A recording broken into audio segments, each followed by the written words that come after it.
تو وہ کہتے ہیں کہ فل کورٹ اس کی سماعت کرے. اب اگر اور ججوں کا تقرر ہوگا تو فل کورٹ کی حیثیت بھی بدل جائے گی. لیکن میرا خیال اس وقت یہ معاملہ جو ہے وہ جب کمیٹی کے سامنے آئے گا تو وہاں فیصلہ ہو سکے گا. اب چیف جسٹس صاحب ہوں گے اس میں, جسٹس منصور علی شاہ صاحب ہوں گے اور جسٹس امین الدین صاحب ہوں گے. تو پہلے مرحلے میں تو ان کو فیصلہ کرنا پڑے گا کہ یہ جو 26ویں آئینی ترمیم ہے اس کے خلاف درخواست جو ہے اس کی سماعت فل کورٹ کرے گی یا کانسٹیٹیوشنل بینچ کرے گا. اچھا دیکھتے ہیں. بہرحال سارے مرحلے تو بخیر و خوبی مکمل ہو گئے اور اب اس کے بعد جو کانسٹیٹیوشنل بینچ اپنے کام کا آغاز کر دے گا اور اسی طریقے سے جو ججز اور آنے ہیں سپریم کورٹ میں, میرا خیال جو اگلا اجلاس ہوگا تو اس میں مزید جج حضرات جو ہیں ان کی نامینیشن بھی ہو سکے گی. صحیح. تو آپ دیکھتے ہیں کہ کتنے جج مزید نامزد کیے جاتے ہیں, کیونکہ یہ جو 34 کی فگر ہے نا, انہوں نے کہا 34 تک جج ہو سکتے ہیں. ٹھیک ہے, یعنی کم ہو, میکسیمم 34 ہو. اب اگر جوڈیشل کمیشن کم تعداد میں جج مقرر کرنا چاہے تو وہ کم مقرر کر سکتا ہے 34 سے. ٹھیک ہے. تو بہرحال ایک ٹھہراؤ سا آ گیا ہے اچھا ملک کے معاملات میں. اب جسٹس امین الدین اپنی جگہ ایک ٹھہری ہوئی طبیعت کے مالک ہیں اور امید ہے کہ کانسٹیٹیوشنل بینچ جو ہے ان کی صدارت میں اپنا ایک بہت جو نازک معاملات اس کے سپرد ہوں گے ان سے عہدہ برا ہو سکے گا. سر ایک یہ بھی بات آ رہی ہے کہ آئینی بینچ جو ہے وہ 60 دن کے لیے جو ہے وہ یہ بنایا گیا ہے. ہاں, اس کا مطلب یہ ہے کہ اگر 60 دن میں سماعت اگر نہیں مکمل ہوگی کیسز کے تو پھر کیا ہوگا. میرا خیال یہ کوئی 60 دن کے لیے تو نہیں بننا چاہیے, اس کو میعاد کو زیادہ ہونی چاہیے. لیکن ابھی تجربہ ہے, لیکن تجربے سے گزریں گے تو پھر آگے دیکھیں گے. آپ نے سر اسی پروگرام میں کچھ روز پہلے جب یہ نہیں بنا تھا ظاہر ہے اس وقت آپ نے یہ کہا تھا کہ یہ ایک مسلسل پروسیس ہوگا. ہاں یہ چیلنج ہوگا, بلکہ ایک مسلسل بینچ ہونا چاہیے. لیکن اگر روٹیشن جو ہے اس میں اور جج آ جائیں پھر چلے جائیں تو میرا خیال اگر 60 دنوں میں فیصلے نہیں ہوں گے تو پھر کیا ہوگا. ضروری تو نہیں نا ہر درخواست کا فیصلہ 60 دن میں ہو جائے, لیکن جو معاملات جو ہیں اب ان پہ عملی طور پر ان کو فیس کرنا ہوگا تو پھر تبدیلی بھی آتی جائے گی اور میرا خیال ہے کہ جو فیصلے ہیں ان پہ نظر ثانی بھی ہو سکے گی. تو بہرحال تو ہماری توقع ہے کہ یہ بینچ جو ہے کام کا آغاز کرے. اب اس کا ایک سیکریٹریٹ بھی جوڈیشل کمیشن کا قائم ہوگا کہتے ہیں, اور یعنی ایک مستقل حیثیت اس کی ہوگی, باقاعدہ اجلاس ہوتے رہیں گے, کیونکہ اس میں تو پھر ان کا مینڈیٹ کافی بڑا ہے نا. تو ججوں کی جو کارکردگی ہے اس کا بھی جائزہ لے سکے گا یہ کمیشن. تو ایک مسلسل ایک کاروائی ہوگی جو جاری رکھنا پڑے گی. تو بات دیکھتے ہیں. اب تو یہ دیکھیں جو جنرل عاصم منیر صاحب 5 سال کے لیے آرمی چیف مقرر ہو گئے تو اس پر بھی اب ظاہر ہے کہ 2 رائے ہیں. اچھا. لیکن میرا خیال بحیثیت مجموعی تو ہم جن طرح کے حالات کا شکار ہیں اور جو ہمارا ماضی ہے, لیکن اس میں ایک آئیڈیل صورتحال تو نہیں ہے. اور یہ ہم جمہوریت کا جتنا بھی درس دے لیں اور جتنا بھی واز کہہ لیں, لیکن ہم کوئی مثالی طور پر تو اس پہ عمل نہیں کر پا رہے. آئیڈیل جمہوریت تو پاکستان کے حالات ہیں ان میں تو یہ فوج کا کردار بڑا اہم ہے, اور اب ہم نے فوجی حکومتوں کے تجربے کر کے بھی دیکھ لیے اور مطلق العنان سول حکومتوں کو بھی دیکھ لیا, ہائیبریڈ بھی سسٹم دیکھ لیا. اب یہ ہے کہ اب دونوں اگر فوج اور اہل سیاست جو ہیں یا اہل حکومت جو ہیں وہ مل کر چلتے ہیں اور ملک کو ایک ترقی کی شاہراہ پر جو ہے وہ گامزن کرتے ہیں تو اس سے اچھی بات کو ہو نہیں سکتی. تو میرا خیال اب یہ ایک تیقن آگے آیا کہ بھئی اب یہ نہیں کہ ایک 6 مہینے کے بعد یہ چہمگوئیاں شروع ہو جاتی کہ ایکسٹینشن ہوگی کہ نہیں ہوگی. تو 5 سال جو ہے اب یعنی جنرل عاصم منیر رہیں گے اور اس کے بعد جو ہے اگلے 5 سال بھی پھر ان کا تقرر ہو سکے گا. اچھا, اشرۂ ترقی بھی آپ منا سکیں گے. ڈیپینڈ کرتا ہے کہ اس وقت کی حکومت کیا فیصلہ کرتی ہے, جو بھی یہی حکومت ہو یا کوئی بھی. لیکن جو ہمارا ماحول ہے اور جو ہمارے حالات ہیں اور جو ہماری مشکلات ہیں, ان میں سمجھتا ہوں کہ اس فیصلے کے مثبت نتائج برآمد ہوں گے. اچھا, اور ہماری سیاست جو ہے اس میں کوئی ٹھہراؤ آئے گا, اور جو ہر وقت تک ہنگامہ جو ہے اس پہ ہم تیار رہتے ہیں, اس میں کچھ تھوڑا سا رکاوٹ پڑے گی. تو اب عاصم منیر صاحب تو حافظ قرآن ہیں, جی ہاں, اور ہمارے حفیظ اللہ نیازی صاحب کہتے ہیں کہ ان کا تقرر جو ہے وہ تو اللہ میاں کے خاص منشا سے ہوا ہے. اچھا, ان کا اگر آپ پس منظر دیکھیں تو جس طریقے سے ان کا تقرر ہوا, جس طریقے سے اس کے راستے میں رکاوٹیں کھڑی کی گئیں, اور جس طرح سے ان کو یعنی قبل از تقرری ہی ریٹائر کرنے کی کوشش کی گئی, وہ ساری چیزیں جو ہیں ناکام ہوئیں. اور جس طرح ہمارے پی ٹی آئی نے پھر ایک بڑا ادھم مچایا, اور جنرل عاصم منیر جو ہیں اللہ تعالیٰ نے ان کو یہ ذمہ داری سونپ دی, اور اب وہ اس کو بطریقہ احسن جو ہے پورا کر رہے ہیں. اور توقع کرنی چاہیے کہ شہباز شریف صاحب اور عاصم منیر صاحب مل کر اسی طرح کام جاری رکھیں گے. ہماری معیشت کو سنبھالا ملے گا, اور ہماری سیاست جو ہے وہ بھی کچھ نہ کچھ غور کرنے پر مجبور ہوگی اپنے معاملات کا. ہر ایک کو چاہیے نا اپنے گریبان میں جا کے اس کا جائزہ لے. تو ہم سمجھتے ہیں کہ خان صاحب کی مشکلات بھی کم ہونی چاہیے, اور خان صاحب کو خود بھی اپنی مشکلات جو ہیں ہوں گی سر کم, ان پہ نظر ثانی کرنی چاہیے, ان کو کم کرنے کی کوشش کرنی چاہیے. نارمل بات تو یہی ہے کہ تمام سیاسی جماعتیں جو ہیں ان کو یکساں مواقع ملے, اور تمام سیاسی رہنما جو ہیں ان کو مواقع ملے. لیکن اس کے لیے خود ان کو بھی کچھ کوشش کرنی پڑے گی, کوئی ناخن تدبیر سے کام لینا پڑے گا. اچھا سر, وہ جو آپ نے بلاول بھٹو کا بھی ذکر کیا کہ ظاہر ہے وہ ناراض ہیں, کچھ میں دیکھ رہا تھا کہ ایک بھی سامنے آ رہی ہے, کچھ دانشور کہہ لیں, وہ کہہ رہے ہیں جی کہ زرداری صاحب جو ہیں وہ بھی اسی لیے باہر چلے گئے, اور پھر وہ بات ہوئی کہ وہ دبئی میں ہیں تاکہ دستخط نہ کرنے پڑیں, تاکہ اس لیے دھکا دے دیا ان کو. کیوں؟ یوسف رضا گیلانی صاحب جو ہیں, ہاں جی, وہ تو ان کے نمائندے ہیں, ان کے اشارے کے بغیر قائم مقام صدر ہیں وہ. تو یہ یعنی ان کو کیا تھیوری ہے, ان کو دھکا دے دیا کہ تاکہ وہ گر جائیں تو فریکچر ہو جائے, اور تو چین بھی نہیں جا سکے, ان کا دورہ جو ہے ملتوی ہوا. تو میرا خیال زرداری صاحب اور جناب شہباز شریف صاحب اور نواز شریف صاحب سارے ایک طرف تو اکٹھے کھڑے ہیں, اور ایک دوسرے کو دھکا دینے کا فی الحال ارادہ نہیں رکھتے. اور نواز شریف صاحب نے بھی لندن میں شہباز شریف صاحب کی بڑی سپورٹ کی ہے, تعریف کی ہے, اور مریم جو ہے ان کو بھی شاباش دی ہے. اور زرداری صاحب جو ہے اور بلاول بھٹو نے بھی بڑی جان لڑائی ہے 26ویں ترمیم کے لیے. تو میرا خیال ہے کہ یہ تو زرداری صاحب جو ہیں وہ تو 2 قدم آگے ہیں, پیچھے نہیں ہیں اس معاملے میں. اچھا ٹھیک ہے, ٹھیک ہے. تو سر پھر اس کا مطلب ہے جو یہ کہا جا رہا ہے جی فیصلہ جو ہے وہ اتحادی حکومت کا مستقبل کیا ہوگا, سینٹرل ایگزیکٹو کمیٹی کرے گی, جو ناراضی ہوئی ہے تو یہ ٹیمپریری اپنے معاملات دیکھتی رہے, وہ چھوٹی موٹی ناراضگی ہوتی رہے گی, پھر منا لیا جائے گا, کچھ نہ کچھ ابال آتا رہے گا.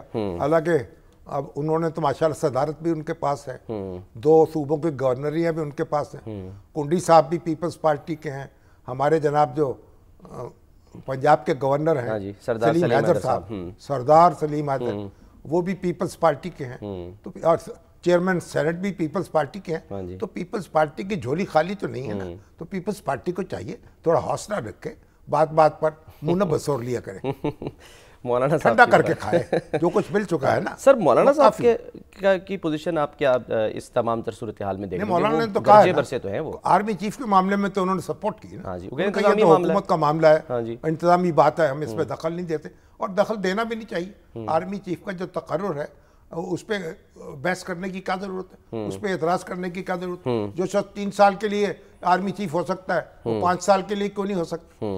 اور آپ دیکھیں کہ یہ ہمارے جو ایوب خان ہیں انہوں نے وردی اتار دی تھی, صحیح, اور فیلڈ مارشل, اور کہا تھا, ان کا خیال تھا کہ فیلڈ مارشل بن کے بھی میں کمان اپنے پاس رکھ سکوں گا, لیکن نہیں رکھ سکے. پھر جب ان کو الیکشن لڑنا تھا محترمہ فاطمہ جناح کے مقابلے میں, تو پھر ان کو ریٹائرمنٹ لینا پڑی.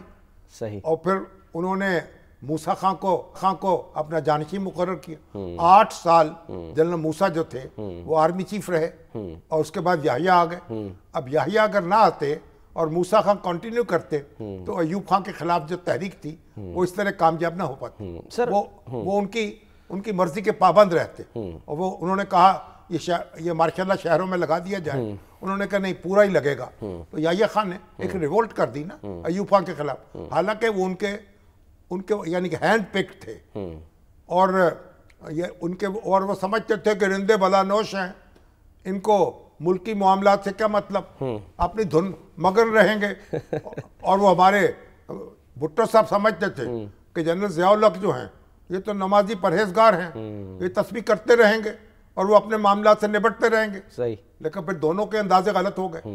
انہوں نے بھی ایوب خان کو دتا بتا دیا, اور جنرل ضیاء الحق جو تھے وہ بھی ان کے مقابلے میں پھر کھڑے ہو گئے. اور اب یہ بھی ہے کہ جب وہ فوجی آ گئے نا, فوجی افسر آ گئے ایوان وزیر اعظم میں, اچھا, اور 2-3 جیپیں تو شور مچ گیا.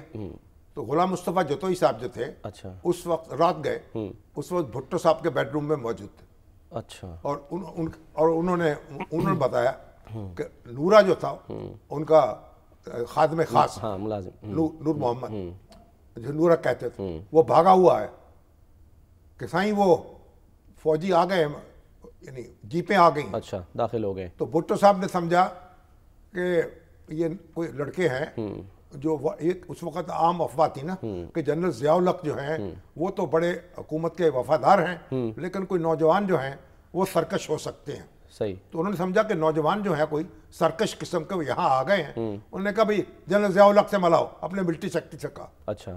تھوڑی دیر میں جنرل ضیاء الحق میدان میں آ گئے. انہوں نے کہا ضیاء کیا ہو رہا ہے؟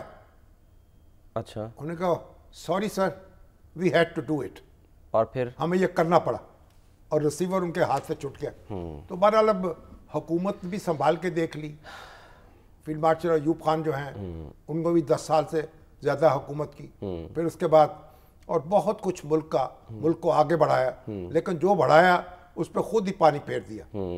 سر, ایک عامل کو کس بات کا بھروسہ یا زوم ہوتا ہے یا خود پر اعتماد ہوتا ہے کہ وہ جتنے عرصے بھی ظاہر ہے وہ بزور طاقت تو رہے, لیکن جب وہ یہ چاہتا ہے کہ میں سیاسی کردار ادا کروں, جیسے مشرف صاحب نے بھی سر جماعت بنائی, وہ سمجھتے ہیں واپس آؤں گا, ہزاروں لاکھوں کی تعداد میں لوگوں کے غلط فہمی ہوتی ہے. یہ سیاست دان جو ہوتے ہیں بڑے سخت جان ہوتے ہیں. اچھا. جیلیں بھی کاٹتے ہیں, صوبتوں سے بھی گزرتے ہیں, اور بڑی ڈھیٹ ہڈی ہوتی ہے ان کی, اور پھر کپڑے جھاڑ کے کھڑے ہو جاتے ہیں. تو یہ ہمارے جو فوجی ہوتے ہیں یہ بیچارے کہاں ایک آنچ دوسری آنچ سیاست کی وہ نہیں برداشت نہیں کر پاتے. اب ایوب خان جو تھے, ایک تو ان کی صحت بھی جواب دے گئی تھی, دوسرا ہمت بھی جواب دے گئی تھی. اگر وہ میدان نہ چھوڑتے اور موجود رہتے تو ان کی پارٹی بڑی پارٹی تھی, مقابلہ کرتے. صحیح. تو مگر مقابلہ نہیں کر سکے. بہرحال آپ دیکھیے میرے خیال کانسٹیٹیوشن کے دائرے میں رہتے ہوئے جو اقدامات ہو سکتے ہیں وہ کیے جا رہے ہیں. آپ اس وقت عاصم منیر صاحب اور شہباز شریف صاحب کی جوڑی جو ہے اب 5 سال کام کرے گی مشترکہ طور پر, اور اس سے ایک اس کانسٹیٹیوشن کے دائرے میں بھی رہیں گے. وہ اپنا کام کریں گے, وہ اپنا کام کریں گے, اور دونوں مل کر بھی بہت کچھ کریں گے. مگر ایک داد دینی چاہیے آپ کو حکومت کو کہ حکومت نے کان خبر نہیں ہونے دی کسی کو کہ یہ قانون کہ جناب یہ 5 سال کی مدت جو ہے مقرر ہونے والی ہے. کوئی تجزیہ کار, کسی کو شائبہ تک کوئی اینکر, کوئی بڑے سے بڑا رپورٹر, حیران پریشان, کوئی ایڈیٹر, کسی کو بھنک نہیں پڑی جب تک کہ یہ ٹیبل نہیں ہو گیا. کسی نے ایسی خبر نہیں دی. تو یہ جو رازداری ہے آپ اس کا بھی تو سر یہ ویسی رازداری ہے جو انوار اللہ کاکڑ صاحب کی صورت میں ہوئی کہ نام ادھر سے ادھر سے ہر جگہ سے ہر کوئی کسی کو پتہ نہیں چلا اچانک. اس کا مطلب ہے کہ جو سیاست دان ہیں ان کے پیٹ میں بھی کوئی بات رہ سکتی ہے. اچھا, یہ پروف ہو رہا ہے, یہ پروف ہو رہا ہے. تو آج سے وہ کرنا بحث شروع ہو جاتی, 5 سال ہو رہے ہیں, نہیں آنے ہونے چاہیے. نہیں, بالکل جناب ایک سرپرائز انہوں نے دیا, اور آنن فانن. اور بیچاری جو تھی پی ٹی آئی ہکا بکا ہو گئی کیونکہ تقریر اس کو ہنگامہ کرنا پڑا. وہ کہے تقریر کر رہے ہیں, وہ کہا ہم ہنگامہ کر رہے ہیں, تقریر نہیں کر رہے. بھئی تقریر کریں گے تو کوئی یا ہاں کرنی پڑے گی یا نہ کرنی پڑے گی. اور اس پہ انہوں نے کوئی منفی رد عمل نہیں دیا گوہر صاحب نے, اپوزیشن نے. اگر تقریر کرتے وہ کہتے تقریر کریں, وہ کہہ رہے ہم تو نہیں کرتے تقریر، ہم تو ہنگامہ کریں گے، تقریر نہیں کی تاکہ یہ تقیہ جو ہے وہ کر سکے. تقیہ کر لیا اپوزیشن نے، صرف اپوزیشن نے. اب آپ کیونکہ فقہ جعفریہ کے ہیں تو تقیہ کے اپنے مزے ہیں، تو انہوں نے تقیہ کر لیا.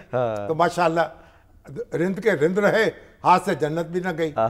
تو برادر عاصم منیر صاحب جو ہیں اب ملک کو لیڈ کریں گے اور حکومت کو توانا کریں گے، توانا رکھیں گے، اور حکومت جو ہے ان کو ان کے لیے سر لیکن ماضی میں ٹھیک ہے کہ یہ بڑی اچھی بات ہے، آپ کہہ رہے ہیں کہ نارملائز ہو جائیں گی چیزیں، لیکن ماضی میں یہ پچھلی یعنی کہ جیسے حکومت کی بات کر لیں خان صاحب کی، تو وہ بھی ایک پیج پہ ہونے کے کتنے بڑے بڑے دعوے کرتے تھے. تو ایک پیج تھا نا جی، ایک پیج رہا. پھر باجوہ صاحب کے دیکھنا اپنے معاملات تھے، ان کی اپنی خان صاحب کی اپنی خواہشات تھیں. ایک پیج سر سیاستدان کی غلطی سے پھٹتا ہے یا پھر دوسری طرف سے؟ بہرحال یہ تو اب میرا تو خیال ہے کہ جو خان صاحب کا پھٹا ہے وہ تو دونوں کا اس میں کردار تھا، دونوں کی خواہشات بے کنار تھیں. اب عاصم منیر صاحب جو ہیں وہ ISI کے سربراہ مقرر ہوئے، اور ان کو جب خان صاحب کے معاملات جو ہیں معلوم ہوئے، ان کے نوٹس میں لے کے آئے، ان کا خیال ہوگا کہ جناب یہ کوئی ہینکی پینکی ہو رہی ہے، جب میں نوٹس میں لے کے آؤں گا تو خان صاحب تو فوراً چوکنا ہو جائیں گے کہ ہاں یہ کون کر رہا ہے، فوراً کارروائی کرو. اور وہ تو کہتے رہے ببانگے دول، وہ تو کہتے تھے کہ کہا نہیں عاصم منیر کو ہٹاؤ، اور مجبور کر دیا. اور پھر فوج کی جو پوسٹنگ ٹرانسفر ہے اس میں دخل دینے لگے. تو باجوہ صاحب جو تھے، جو سمجھتے تھے کہ عمران خان جو ہیں ان کے پپٹ ہوں گے، تو وہ اس طرح کے پپٹ بنے نہیں، تو اپنی مرضی بھی کرنے لگے. ان کی اپنی خواہشات تھیں، ان کی اپنی خواہشات تھیں. تو کیا کہیں، آپس کی نازک تھا تعلق الفت کا، آپس کی کشاکش کیا سہتا، میں ان سے کھچا وہ مجھ سے کھچے، بس بیچ سے ناتا ٹوٹ گیا. اور شہباز شریف صاحب تو سر مطلب شہباز شریف صاحب ایک بات سمجھتے ہیں، ان کے بھائی فوج کے ساتھ بنا کے رکھنی ہے. صحیح ہے. ان کا یہ ریکارڈ یہ ہے. اب یہ بڑی عجیب بات ہے کہ جو نواز شریف صاحب ہیں اور شہباز شریف صاحب ایک ہی گھر میں پلے، ایک ہی ماں کی اولاد، ایک ہی باپ کی اولاد، ان کا مزاج الگ، ان کا مزاج الگ، ایک سب آگ ایک سب پانی. سر آپ تو کلوزلی جانتے ہیں، کوئی وجہ کیا ہے بنیادی کہ وہ اس طرف جھکاؤ رہا، یعنی کہ اور ان کا جو ہے وہ بالکل بھی نہیں؟ اللہ کی دین ہے. اچھا، جس کو جیسا مزاج بنا دے. تو وہ ایک وہ کہتے ہیں معاملہ فہمی ان میں زیادہ ہے، اور ان میں بہرحال وہ ایک لیڈر ہیں، تو قیادت کا بھی ایک اپنا تنتنا ہوتا ہے، تو نواز شریف صاحب کا. تو بہرحال میرا خیال ہے کہ شہباز شریف جب تک وزیر اعظم ہیں اس وقت تک تو پیج پھٹے گا نہیں. اچھا، زبردست. سر ہم نے ویسے تو بریک لینی ہے، لیکن میرا خیال ہے کہ ایک جو میں آپ سے جاننا چاہ رہا تھا پوچھنا سر، وہ یہ کہ کہا تو یہی جا رہا تھا کہ جب یہ ترمیم یعنی کہ ہو رہی تھی 26ویں، کہ یہ پرسن اسپیسیفک نہیں ہے، بار بار حکومت مطلب یعنی کہ جب بھی پوچھیں گے یہی کہے گی. لیکن سر تاثر ایسا جا رہا ہے کہ منیب اختر صاحب جو ہیں وہ بالکل یعنی کہ آؤٹ ہوتے دکھائی دے رہے ہیں. اب وہ ایک سپریم جوڈیشل کاؤنسل میں درخواست بھی دائر کر دی گئی ہے، کوئی ایڈوکیٹ ہیں شاہ جہان صاحب، اور وہ سر کہہ رہے ہیں، فرما رہے ہیں کہ جی آئین کا آرٹیکل 209 کے تحت جسٹس منیب اختر کے خلاف کارروائی کی جائے. درخواست گزار کے مطابق جسٹس منیب اختر متعدد بار ججز کے ضابطۂ اخلاق کی خلاف ورزی کے مرتکب ہوئے، وہ اب عہدے پر رہنے کے قابل نہیں ہے. مثال دی انہوں نے کہ جیسے کہ وہ جیسے جسٹس مظاہر اکبر نقوی صاحب نے. درخواستیں آتی رہتی ہیں، میرا خیال یہ درخواستیں ردی کی ٹوکری میں پھینکنی چاہیے. اچھا. اور یہ تماشا نہیں بنانا چاہیے اس کو. اور دیکھیے قاضی فائزی صاحب کے خلاف کیا نہیں پاپڑ پہلے گئے، اور پھر سب کو منہ کی کھانی پڑی.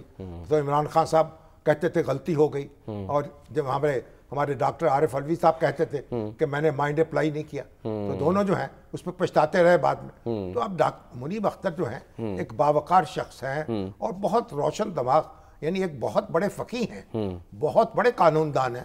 اب ان کے ساتھ یہ جو وکیل حضرات ہیں طرح طرح کی درخواستیں دینا اور ایک ہنگامہ اٹھانا، ان کا تو ان پہ تو جرمانے ہونے چاہیے جو اس طرح کی درخواستیں دینے والوں پر. بہرحال اب یہ وہ سپریم جوڈیشل کونسل جانے، اس کا کام جانے. منیب اختر صاحب کام جاری رکھیں گے کیونکہ کہا جا رہا تھا جاری رکھیں گے، اس میں کیا مذائقہ ہے. ٹھیک ہے، کچھ لوگ کہہ رہے ہیں. سر بریک کے بعد ہم واپس آتے ہیں.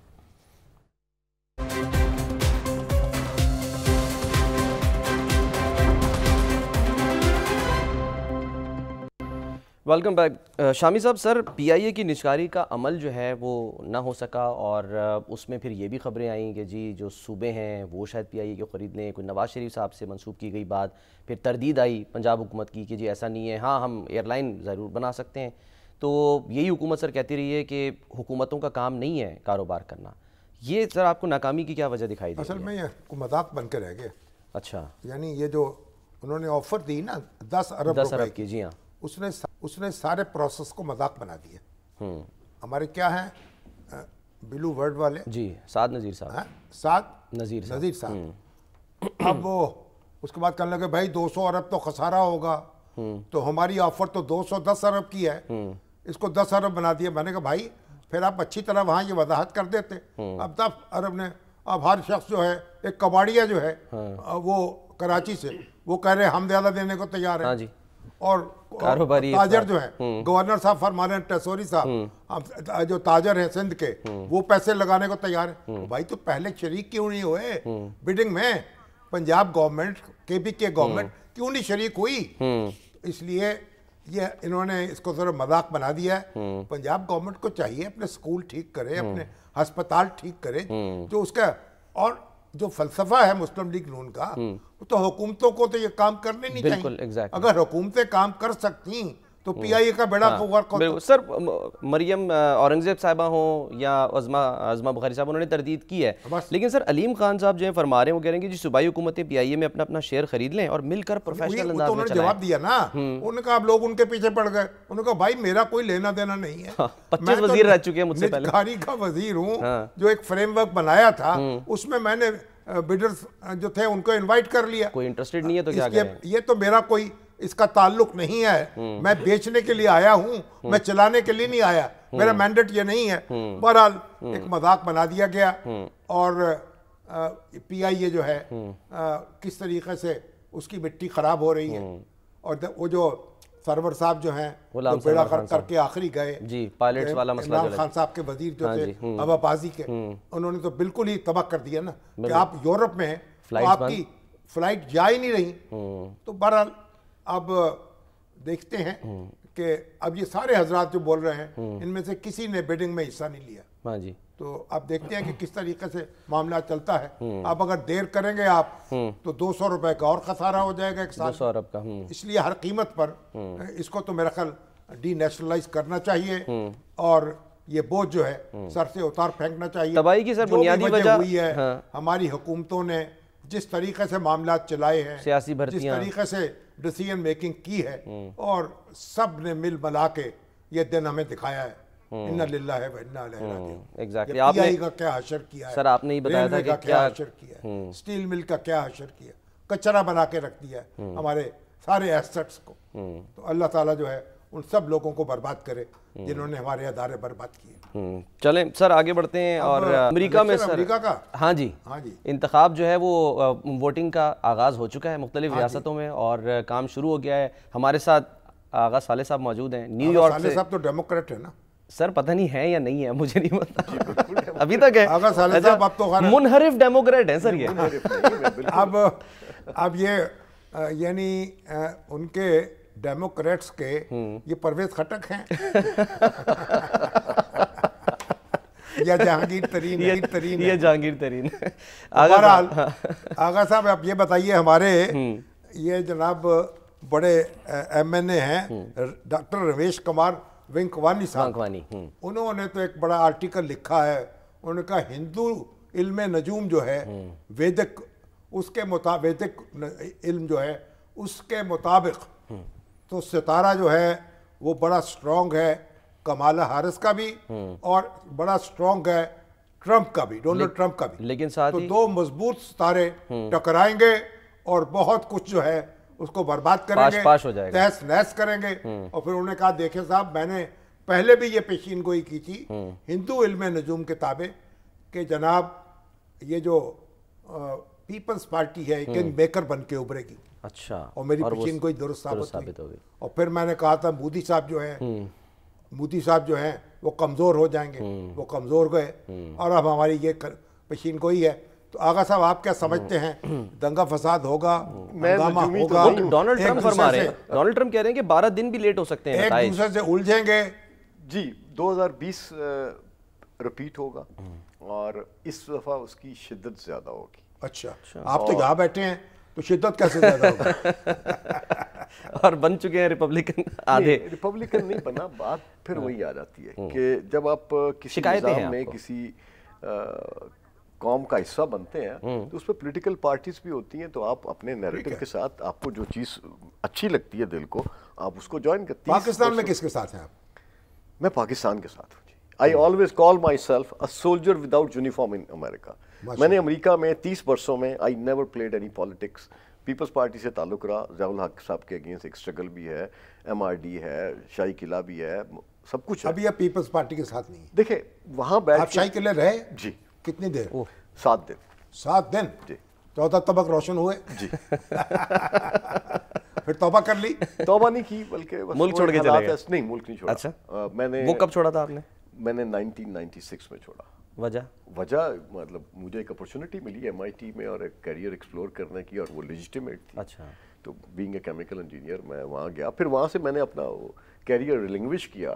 پھر میرے بچوں جو پیدا ہو گئے مجھے سمجھ میں آ گیا کہ بھئی اس ملک کو سمجھنا ہے اور اپنے بچوں کو مستقبل دینا ہے. ٹھیک. اچھا سر, اب یہ بتائیں, ابھی ہم حسن رضا سے بھی سر بات کر رہے تھے, بیورو چیف وہاں پر ہمارے محمد اشفاق بھی ہیں, وہ یہ کہہ رہے ہیں کہ 1992 سے نیو یارک, کیونکہ آغا صاحب کا تعلق بھی نیو یارک سے ہی ہے, ظاہر ہے 3 دہائیوں سے وہاں رہ رہے ہیں, کچھ ٹلٹ دیکھ رہے ہیں, ہلکا سا شفٹ دیکھ رہے ہیں. وہ یہ بھی امکانات ہیں, آغا صاحب اس کو کنفرم کریں گے, کہ جو بلو اسٹیٹ ہے ڈیموکریٹ کی وہ ریڈ ہو سکتی ہے, کلر چینج کر سکتی ہے. یہ تیسری پارٹی بھی تو ہے نا اس وقت, گرین پارٹی. ایسے میں جیسے عرض کر رہا تھا نا, گرین پارٹی. جی بالکل. اس دفعہ لوگ کہہ رہے ہیں ہم ان کو ووٹ دیں گے. جی. اگر ان کو 5% ووٹ مل جائے وہ تو اسٹیبلش ہو گیا نا جی. تو پھر تیسرا, مگر وہ پھر وہ 5%, وہ نجومی کی پیشن کوئی درست ہو جائے گی نا. اچھا. کہ دیکھیں امریکہ 200 برسوں سے 2 پارٹی سرکس ہے, اور وہ 2 پارٹی سرکس کی ایک ایوولوشن ہے.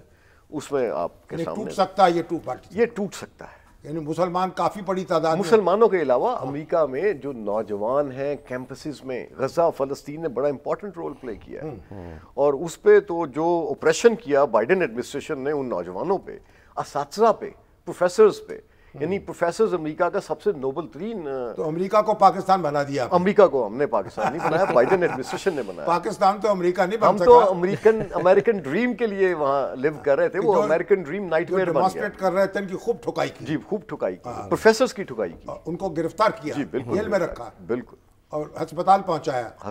ماشاءاللہ. جی.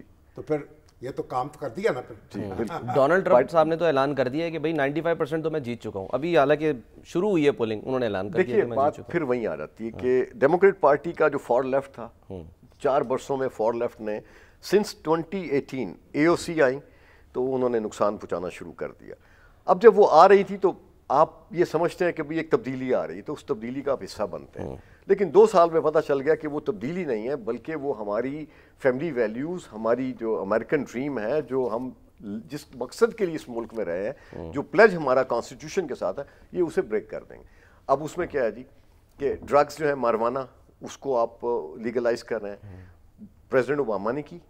اب محترمہ یہ فرما رہی ہیں کملا دیوی صاحبہ کہ جی یہ ریکریشن پرپز کے لیے میں یہ کر دوں گی. تو یہ ہم اپنے بچوں کو لے کے, لیکن وہ فیصلہ تو ہر ریاست نے اپنے طور پہ کرنا ہوگا نا. نہیں, اگر فیڈرل لا آپ بناتے ہیں ریکریشن پرپز, اس پہ پھر وہ ساری چیزیں تو وہیں سب پہ اپلائی ہوگا. سب پہ مطلب امریکی قوم جو ہے اس کو بیسیکلی امریکہ کی یہ جو اس وقت کی ڈیموکریٹ ایڈمنسٹریشن ہے, امریکہ کو 1948 سے پہلے کا چائنا بنانا چاہتی کہ وہ افیمی قوم تھی, افیم میں مبتلا تھی, ریولوشن آیا تو پھر انہوں نے ترقی کی, یہ واپس جانا چاہتے ہیں. وہ تو اقبال نے کہا تھا گراں خواب چینی سنبھلنے لگے, امالہ کے چشمے ابلنے لگے, اور یہاں ان کو آپ دوبارہ اسی چکر میں ڈال رہے ہیں. اپنی قوم کو چین جو ہے وہ امریکہ بن رہا ہے, اور امریکہ کو چین بنا دے. امریکہ کو چین بنا دے. یعنی یہ تو پھر آپ دیکھیں نا جو ہے امریکہ جو ہے, کوئی اسے پاکستان بنانے میں لگا ہوا ہے, کوئی اسے چین بنانے میں لگا ہوا ہے. دیکھیں کون کامیاب ہوتا ہے.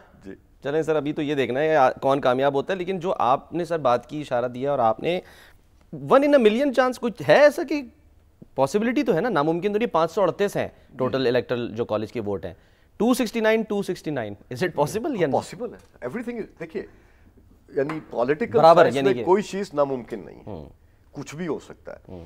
اور میرا یہ ماننا ہے کہ اگر ان انتخابات کے نتائج 6 نومبر کی صبح سے پہلے دونوں نے گریٹ اینڈ کنسیڈ نہیں کیا تو یہ امریکہ کے لیے سالمیت یعنی سالمیت انٹرنل اس میں وہ ایک دراڑ پڑ جائے گی.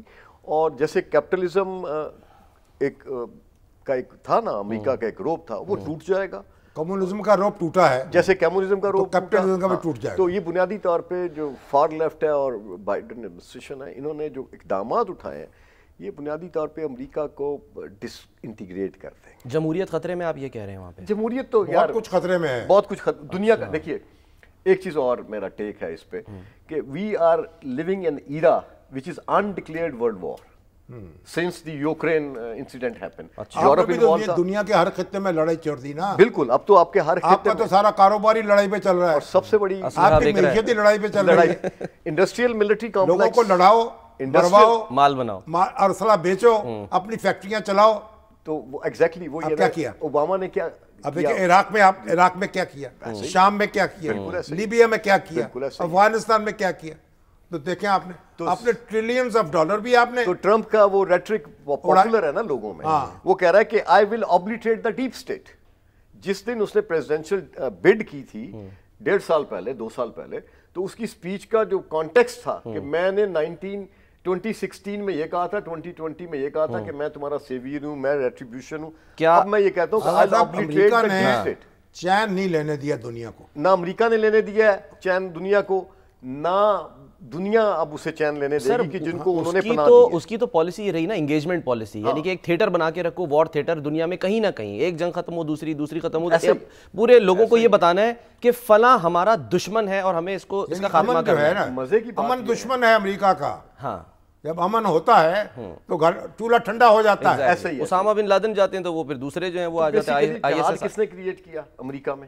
ہیلری کلنٹن کا کنفیشن موجود ہے, کانگریشنل ہیئرنگ میں موجود ہے.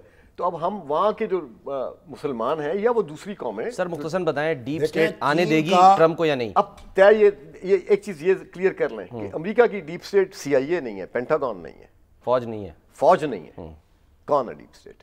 وہ جو بلینئرز کلب ہے وال اسٹریٹ کا, وہ ڈیسائیڈ کر رہے ہیں, وہیں سپلٹ ہو گیا. ٹھیک ہے سر, پروگرام میں بریک شامل کریں, میکنگ اے بگ ڈفرنس. چلیے دیکھتے ہیں کل اس وقت ہم تک تو آج جا. سر وہی والی بات ہے, ڈیپینڈ کرتا ہے, ایگزٹ پولز پہ ڈیپینڈ کرتا ہے اور پھر دیکھیں گے کیا نتائج آتے ہیں. ہاں میرا خیال آ ہی جائے گا. چلیں سر, جب ہوگا بات بھی شروع ہونا ہوا تو وہ ہو جائے گا. چلیں ایک بریک لیتے ہیں, بریک کے بعد بہت شکریہ آغا صاحب کا, بریک لیتے ہیں, بریک کے بعد واپس آتے ہیں.